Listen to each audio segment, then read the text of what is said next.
Welcome everybody, welcome my friends back to the CTO Demon channel. This is another core curriculum talk. This is reverseCART3, and this talk I want to focus a little bit on IVUS in reverseCART. Now there's a lot of different styles and different IVUS usage. A lot of it is related to economics and the area you work at and the familiarity of IVUS. So this varies across the globe.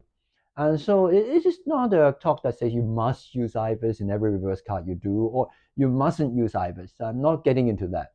Rather, really, this is a talk to say that IVUS can be useful in some cases when we're struggling with reverseCART. Now, I think most people across all parts of the world don't go straight to IVUS. They try reverseCART first, and it makes sense.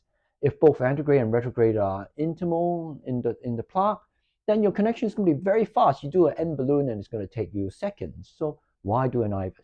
And if it's both subintimal, it's also very fast. You do a guideline reverseCART and it's very quick. Why do an IVUS? So IVUS really, for most people, is somewhere along the line where you've been failing to do reverseCART that you go to IVUS. Now, for people who are beginning with retrograde, I do recommend that you pull out the IVUS a little bit earlier or a little bit more than you used to, because looking at the IVUS and finding where the retrograde wire is very useful. It's very useful for several things.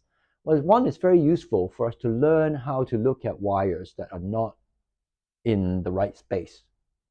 And actually, a lot of the early IVUS guided wiring I did was from an antegrade IVUS looking at a retrograde wire trying to puncture in. Remember, back in the bad old days, I said before in the previous video, see link in the description below, in the bad old days, we were trying single retrograde wire crossing. And so sometimes when we couldn't do single retrograde wire crossing, we would do single retrograde wire IVUS guided crossing with an antegrade IVUS. So when I came to learn antegrade IVUS guidance for antegrade wiring, I really knew how to do it because I spent a lot of time doing retrograde IVUS guided wiring. And it's the same, just the other way around. So that's useful for us to learn IVUS technique. And it's useful for us to solve or resolve the problems of reverseCART. Now, you have all read the papers in other people's work that classically describes the 4 possible positions of IVUS and the retrograde wire. The ideal position is antegrade is intraplaque, retrograde is intraplaque, both are intraplaque. We very rarely see this in IVUS because usually we've committed to successful reverseCART if they are both intraplaque. The second is, of course, they are both extraplaque in the subintimal space. The third is when antegrade is intraplaque and retrograde is subintimal. And finally, retrograde is intraplaque, antegrade is subintimal. And that's the most difficult one to deal with. Number 4, antegrade subintimal, retrograde intraplaque.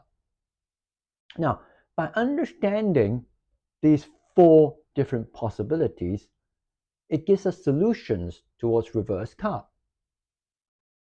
And when you've done some IVUS, you soon learn to recognize where these wires are without an IVUS.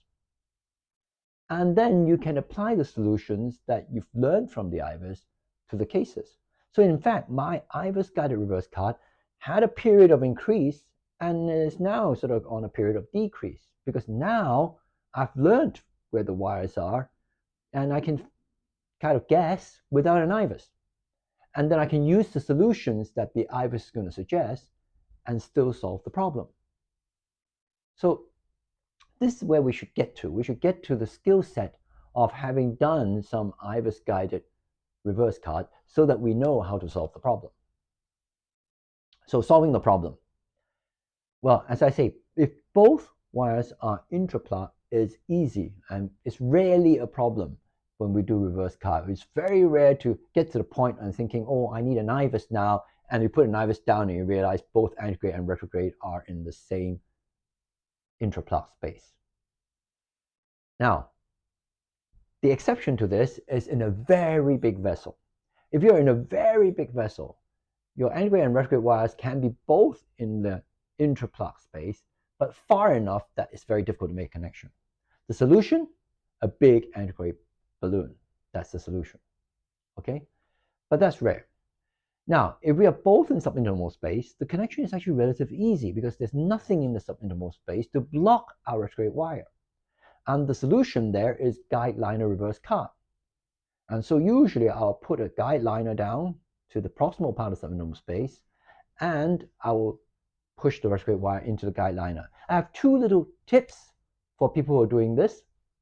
Number one is try to switch out to a directable hydrophilic retrograde wire such as Xeon Black. Xeon Black is a wonderful wire for doing subintermal space connection. And second is you need a certain gap between the guide liner and the retrograde microcatheter for you to wire it. The reason is on fluoroscopy, it seems like you're pointing straight at it. But in fact, if you go to another view, you might find that you're not pointing straight at it. And the reason is the subintermal space is crescentic. So if you've done a lot of IVUS, you will know this.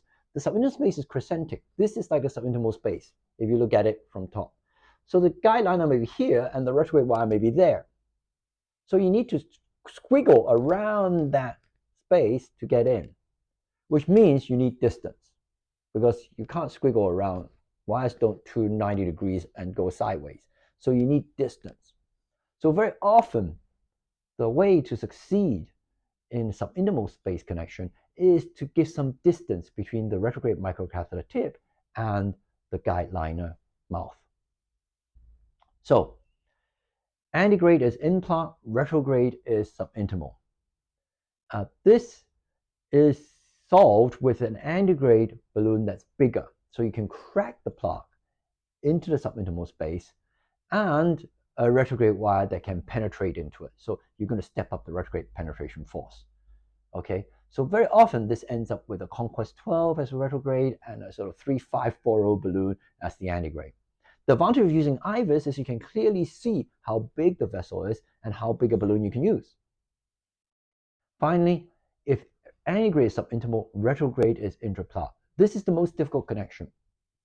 You can use a high penetration force wire to penetrate out of the plaque into subintimal space through retrograde, but it's not so easy because the balloon that inflates, when you deflate it, the subintimal space collapses back into a crescent. So there isn't a space for you to poke into. One little tip is to keep the balloon inflated and try to penetrate the balloon, a sort of modified version of the original transit balloon that I described. See link in description below.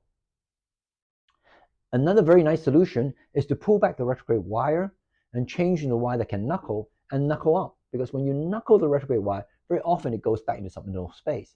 And then you have antegrade subintimal, retrograde subintimal. That's the easiest connection. And I think that is a very good solution for when antegrade is in subintimal, retrograde isn't true.